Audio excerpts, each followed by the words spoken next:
Assalamu alaikum everyone. Today we have to see the type 2 of the recycle structure in which we can use the recycle feed and product together with a purge stream. Okay, so in this process, which is the HTA process, and we are familiar with this process, and now we want to install some recycle stream across the reactor in which we can recycle the feed stream and the product stream together, and there will be a purge stream also in the process. Now here, if you closely see this HTA process, you would see this vessel here, and there is some kind of recycle going back into the reactor. Now in this recycle stream, what we will see that the unreacted feed and the product both will be recycled back into the reactor, and also we can have some purge stream into the process that we can use. Now, if the separation of the unreacted feed and products is not accomplished easily, then recycling both feed and product should be considered. And now we have to see in different processes if the separation of the unreacted feed and the product is difficult, and it may require a high amount of energy. Then in that case, maybe we can use such kind of structure in which we can recycle both the feed and the product stream back into the reactor, and we can have some purge stream into the process. Now in this process, recycle structure of hydrogen stream and methane is purged via stream number 16. Now in this particular case, what you will see here, this recycle structure in this recycle structure, we will recycle back the hydrogen which is produced into the process, or the unreacted hydrogen we will send it back to this reactor, whereas the methane and the small of the amount of hydrogen, it will be purged into this fuel gas stream. Now, let us closely look at this process again, in which we are using the recycle feed and the product together. Now here, this one is a reactor, and out of this reactor we can get some toluene, some unreacted hydrogen, and maybe some side product of the methane. If you look at this stream, the methane and hydrogen which is going up, it will be recycled back into this reactor. Now this stream, it will be mainly having the hydrogen content within this stream, and most of the unreacted hydrogen will be recycled along with the small quantities of methane, whereas most of the methane and the hydrogen, it will be going into the purge stream. So this is one of the structure that we can use if we cannot separate the gases. So in terms of gases, what we can see that it is not easy to separate different gases uh, until and unless we can reach some cryogenic conditions in which we have to increase the pressure, and we can cool down the gases at minus 100 or 200 degrees centigrades. So separation of the gases, it is usually a complex process, and it takes a lot of energy, and that's why in this case we can recycle the gases without having some separation. Now let us see the third type of this recycle structure, in which we can recycle feed and product together without a purge stream. Now there is another possibility within the same process that we do not have any purge stream into the process, and we will recycle the feed and the product together. Now in the earlier case, we were having some purge stream. Now in this case, we will not use the purge stream. Now let's see what actually happens here. This recycle scheme is only feasible when product can react further in the reactor, and therefore there is no need to purge it from the process. Now, if the process allows if the process allows that the unreacted feed, if it is sent back to the reactor, it can react again, then we have to use the recycle structure. Now, for example, in this case, there is another equation in which two molecules of the benzene, it will give you the diphenyl along with the hydrogen, which is an undesirable compound. Now what actually happens now, we will be having some reaction here between the toluene and the hydrogen that will give you the benzene and the methane. If you look at the downstream units, you can have two vessels which can separate the hydrogen and the methane from the process. However, when we are having high concentration of methane from these two vessels, the benzene molecules, they can react together and give you the diphenyl, which is an undesirable an undesirable component into the system. Now what we can actually do, along with this separation column, we can have the toluene and the diphenyl separated from the bottom of this column, and then we can send it back to the main unit where we fed to the toluene. Now this structure, it is giving you the information that recycle feed and the product together without the waste stream. Now here what we see here, the unreacted feed stream and the products that we're getting from the process, it may be the byproducts, we are recycling back into the start of the process. Okay, so what we can actually do here, if we are having this kind of recycle stream, maybe this diphenyl would be converted back into the benzene. So our aim is to having like the large quantity of the benzene from the process, so we can have such kind of recycle into the process where we can minimize the waste stream and maximum amount of the unreacted feed and the undesired product will be recycled back into the start of the process for the conversion of undesirable into the desirable product. Because diphenyl reacts back to benzene, it can be recycled without purging it from the system. Now there could be two ways. Either at this stage we can take the diphenyl and send it out of the process. Now what could actually happen, some of the benzene which is converted into the diphenyl, it will be wasted in that case, right? So what is a good approach in this manner, that we can recycle back the diphenyl, which is this compound here, back into the process, so it can be converted back into the benzene, which is actually desirable in this case. Now why we are making such kind of alternatives, that we have to see that which process alternative will consume less energy, which alternative will consume more of the reactants, and it can have the higher yields, and it should have an overall conversion near to the 99%. So depending on all of these factors, we have to decide that which process alternative is more economical and it is more profitable.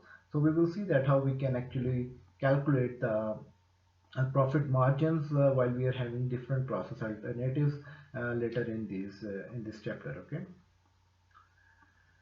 Now here, example number 2.5, consider the following two process alternatives for the toluene HTA process when the side reaction of benzene to form the diphenyl occurs. Now in the first alternative, what actually happened, two molecules of the benzene, it can be reacted back and it can be reacted to give you the diphenyl and the hydrogen. Now the diphenyl is the undesirable product, so our aim is to recycle this diphenyl back into the process, so it can be again sent to the reactor where it is again converted back into the benzene, which is the required product. So this is one of the alternatives that we discussed earlier. Now as most of the toluene and the diphenyl, which is the byproducts here, diphenyl is a byproduct and toluene is the unreacted feed. Now most of this unreacted feed and diphenyl, it is recycling back into the system. Now what would actually happen? Because of this stream, the recycle increases and equipment and operating cost of the process increases. Now due to this recycle stream, the inlet flow rate to the reactor, it will be highly increased, which will increase the size of this reactor. You would require more catalyst in this reactor, and similarly the downstream units, the size of these units will be also increased. So ultimately what we see here, while we are having the higher amount of the recycle into the process, the components or the equipments that are associated within that process, the size of those equipments increases, and obviously when the size increases, then the operational cost and the utilities that have been used in that process will be increased. Now let us see what is an alternative B here. Now in the alternative B, we can have this reactor here, and then we can have these two separation vessels here, and then we are cooling down this product stream. And now in this tower, what we have here, we can have the toluene, we can have the diphenyl, and we can have the benzene. Now here what we actually do here, we can separate the benzene at the top here, and we can have the toluene and the diphenyl at this stage. So we can install an additional unit here where we can have the separation between the toluene and the diphenyl, where we can have the separation between the toluene and the diphenyl. Now, in this particular case, what we actually see, the toluene, which is the feedstock, we are recycling back into the reactor, but the diphenyl, it is going out of the system. Now, if you look at the formula of this diphenyl and how it is getting formed here, now we can see this one, two molecules of benzene would be converted into diphenyl and hydrogen. So if we simply put this diphenyl out of the system, then it would affect the overall process economics, and it may render the process uneconomical. Now we will decide that which alternative is the best suitable way of having the benzene. We have to see some more details. Clearly, for alternative B, we require an additional separator as shown here by the second distillation column. So in the alternative B, what we have seen that we have installed an additional separator with the distillation column along with the associated equipment. So this distillation column that you can see here, there will be some other equipments. Maybe there is some reboiler here, and there is some like controllers on this one, or maybe just some condenser is there. Okay, so there are some other equipments also attached with this distillation column, which are not shown in the diagram. Now what actually happens, along with the associated equipments and extra utilities to carry out the separation. For alternative A, we avoid the cost of additional equipment, but the recycle stream will be larger because it contains toluene and diphenyl, and the utilities and the equipment through which these streams pass, heat exchanger or the fired heater vessels and towers will be also be greater. Now in the alternative A, what we see here, because this recycle stream that we are using here, it will be the flow rate of this stream would be higher, and obviously when it is getting into contact with the stream that is going into the reactor, the flow rate of this stream will be highly increased. That would increase the size of all of these equipments.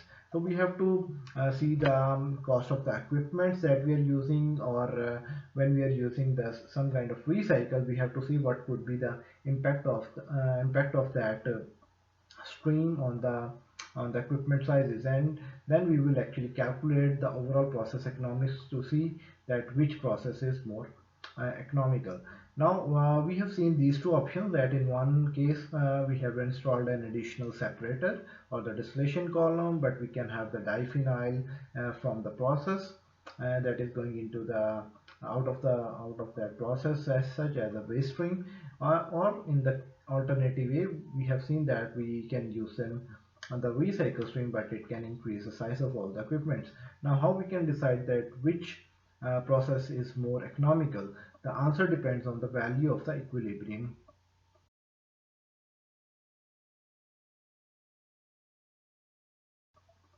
Now, what is meant by the equilibrium constant?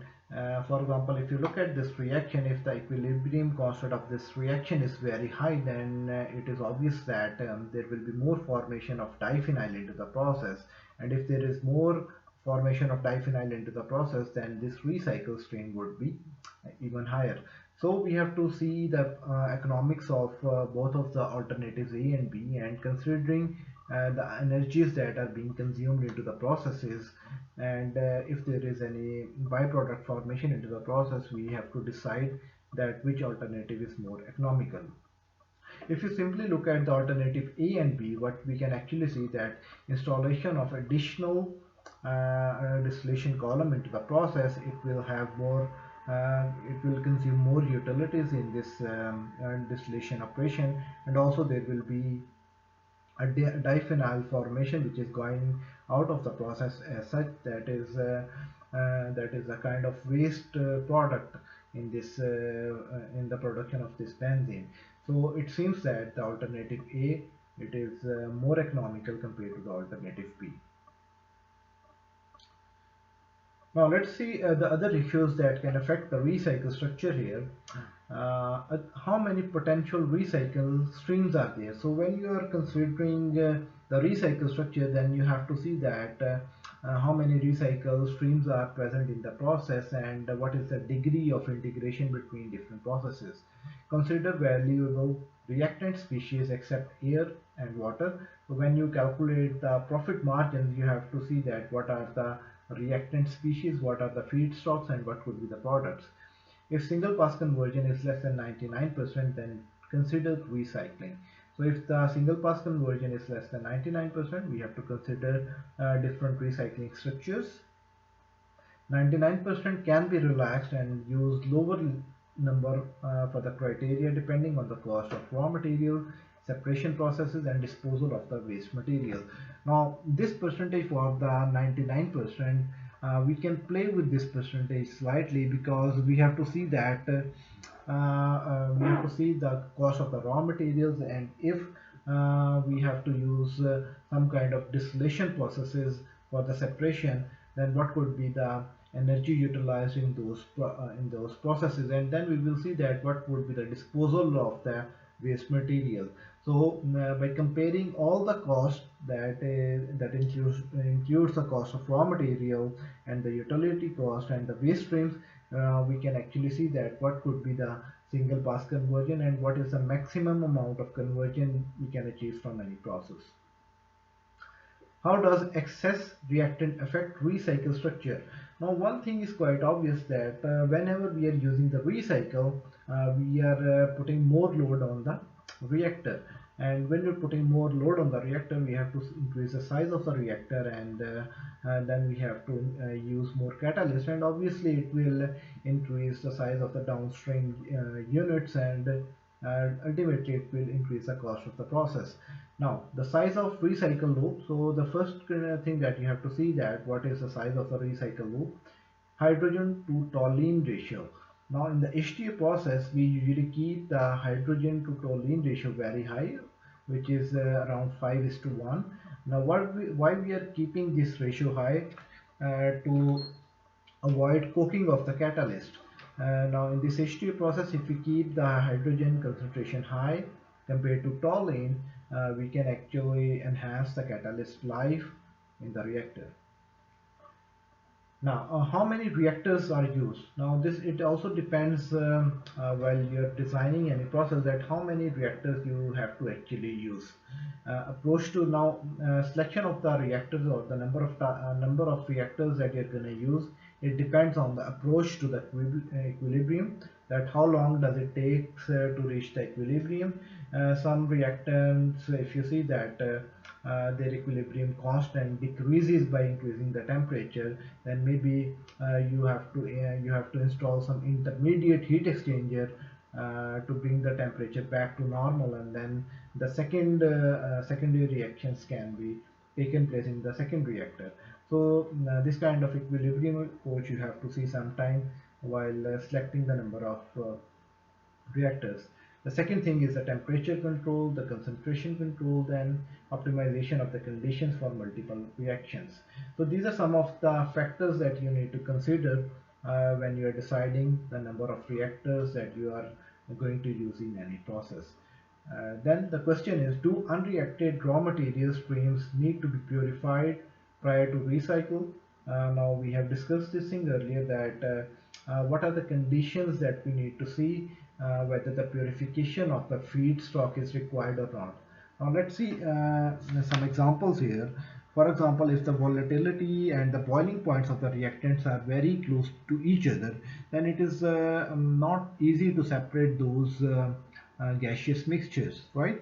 Because we have to create some cryogenic conditions to make that separation happen. Then we have to see that if there is some inert material or the inert component present into the feed stream and it is coming out of that process as such, so in that case maybe we don't need to have any recycling. So we have seen some of the factors that we need to consider, that either we need to purify the feed streams or not. Okay, now is recycling an inert warranted? So sometimes we have to use the inert components or the inert compounds into the process to achieve certain advantages. For example, sometimes we use an additional superheated stream for the endothermic reactions to push the reaction forward to get more products due to the due to the Le Chatelier principle, right? Sometimes we also put nitrogen or steam into the process to push the reactants away from the flammability limit of the process. Similarly, sometimes we use the inert gases into the combustion processes to reduce the to reduce the energy release during the exothermic reaction. So obviously there are some advantages of using the inert components into the process, and how we can use those inert components in achieving higher rate of production of the products. Can recycling an unwanted product or an inert shift the reaction equilibrium to produce less of the unwanted product? Now here you will see that there are certain reactions which are the coal gasification reaction, which are the partial oxidation reaction. And the partial oxidation reaction, what we see here, our requirement is to get the carbon monoxide and the hydrogen, but during this partial oxidation reactions we will see that some amount of the steam and carbon dioxide is formed into the process. Now, if you want to push the reaction on the right hand side, then what we can actually do? We can either remove the carbon dioxide and steam from the process so that the rate of the forward reaction would increase. Now, this is one of the reason.